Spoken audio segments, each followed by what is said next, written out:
Hi, this is Charting Man Dan of TheChartGuys.com, home of technical analysis education. Click the link for a free week trial, no credit card required, and gain access to our multiple live broadcasts daily, community chat room, educational videos, nightly watch lists, and more. Invest in your education and future and join the community today.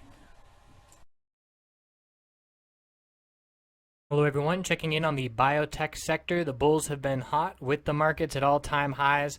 We do have a resistance level to watch. 59.68 is a double top the past 2 days. We are maintaining the higher low pattern, and you can see the indecision with the upper wicks and lower wicks being the same size the past 2 days. So when you have indecision, it favors the opposing direction of the trend. So if we're at the top of this bounce here, this indecision does favor the bears, so we want to be aware of that, although the overall market conditions certainly favor the bulls.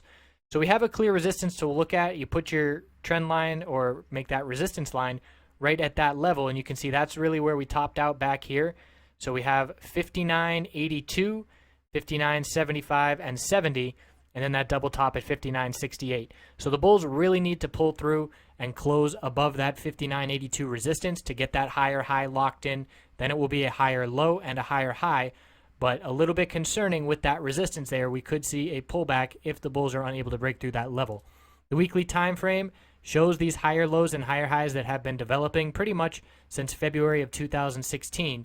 The 50-week moving average resistance is going to be a factor in the coming weeks as that continues to drop towards the $60 level, and we are watching to see if the bulls can keep this trend intact. So IBB, similar, but a little bit weaker. We have the lower highs and lower low pattern where XBI has the higher low and higher high. Same thing with that doji of indecision after the move to the upside. So a red day in the bios on Monday will confirm this bearish reversal candlestick, especially for the NASDAQ bios, IBB. The weekly time frame, you can see how clearly this trend is different. Lower highs and lower lows compared to higher highs and higher lows. It's pretty much an opposite trend, even though the price is still remaining fairly similar in that range. So after 4 weeks of upside, if we top out before breaking 286.63, that will be another lower high in this pattern, and we will look for a pullback in the NASDAQ bios. Definitely worth keeping an eye on those resistance levels for both of them. The bullish ETF is LABU, and that marks and follows XBI for the S&P 500 bios, and that chart is essentially very similar to XBI. So I want to look at LABD, which is the inverse and the bear of the biotechs. We can see it has been in a lower high and lower low trend, trying to form support with this double bottom down here at 26.28, 26.28, and looking for a green day on Monday to confirm these bullish reversal candlesticks and make a move to test the 10-day moving average resistance.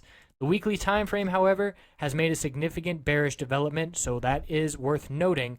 We can see since the history of LABD, very few times have we closed below and lost $30 support, and this is a very convincing loss of that support. So we're really looking down at the all-time low of $24, and LABD, we know we're going to break that all-time low at some point due to time decay.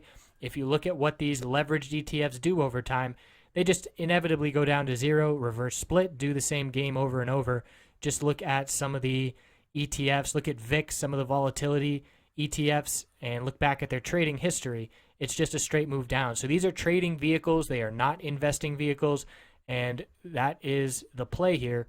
So watching for potential support to be found for the bears as there's key resistance, but well aware that the overall trend favors the bulls, as does the market trend. So we'll keep an eye on that short-term potential LABD bounce opportunity, and if it is a bounce, it will be short-lived and potentially giving a nice entry opportunity into the bullish biotech plays, LABU, as we backtest some of these key supports. The first one for XBI being the 200-day moving average at 58.08. So I appreciate you tuning in. We'll keep an eye on this biotech sector. Have a wonderful weekend.